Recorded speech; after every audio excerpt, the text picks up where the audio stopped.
All right, ladies and gentlemen, this is going to be the next video on the history of the cell. So let's go through and get started on this next video. So let's try to think about what a cell is. Well, fundamentally, a cell is the smallest unit of life, and that is the smallest unit that's going to go through and make you up. Now, we can think about a cell. Well, we have the macromolecules and small water molecules, and we have the atom, and all these things are a little bit smaller than a cell. But when we're talking about fundamental unit of your body, and well, that is going to be cells. So cells, and when we're talking about cell theory, it has three main parts. The first part is all organisms are composed of one or more cells. The second is the cell is the basic structural unit of all organisms. And then we also have to know that cells come from other cells. This is the cell theory. And the cell theory took centuries upon centuries of research, technology, and understanding in order to fundamentally understand what a cell is. So we're going to start off on a timeline here. The first individual that we go through and look at is Zacharias Janssen. Now, Zacharias Janssen is the first individual who went through and invented the microscope, and he also claims to be the first person to invent the telescope. This is often disputed in history because there were a lot of people at the time going through and putting together microscopes and telescopes. But for the sake of this podcast, let's just go through and pretend or assume that Zacharias Janssen is the first one to invent the microscope. Now, he comes up with a very, very simple microscope. It has an eyepiece and an objective, and it has multiple lenses in the objective that go through and create the first compound microscope. Now, microscopes kind of become the iPad of the 1600s, the 15th century.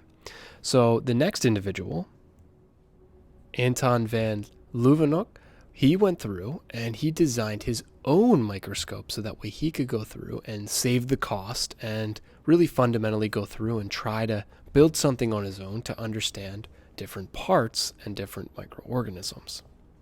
Now, Anton goes through and instead of buying the microscope, he builds one. And he builds this microscope that honestly looks more like sunglasses to me than a microscope. If you were to look at it, it does have a sample translator.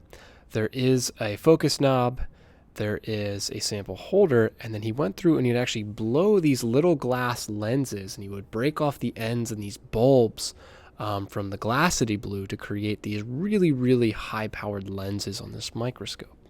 And what he started doing was he started looking at individuals' teeth at the time. He would scrape off junk from their teeth. Now, as he went through and zoomed in at the junk on people's teeth, he would go through and he would see all of these little specks. At the time, people in the 15th and 16th century, they didn't really brush their teeth, so he had a ton of bacteria to look at. So he called these little organisms animalcules, and he just assumed that they were really, really tiny animals that existed that were so small that you couldn't see them, but you could only see them with a microscope. And really, he got all of this information just from scraping at individuals' teeth.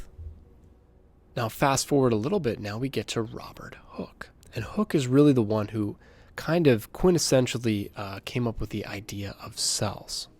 So Robert Hooke is an English physicist who used a primitive compound microscope.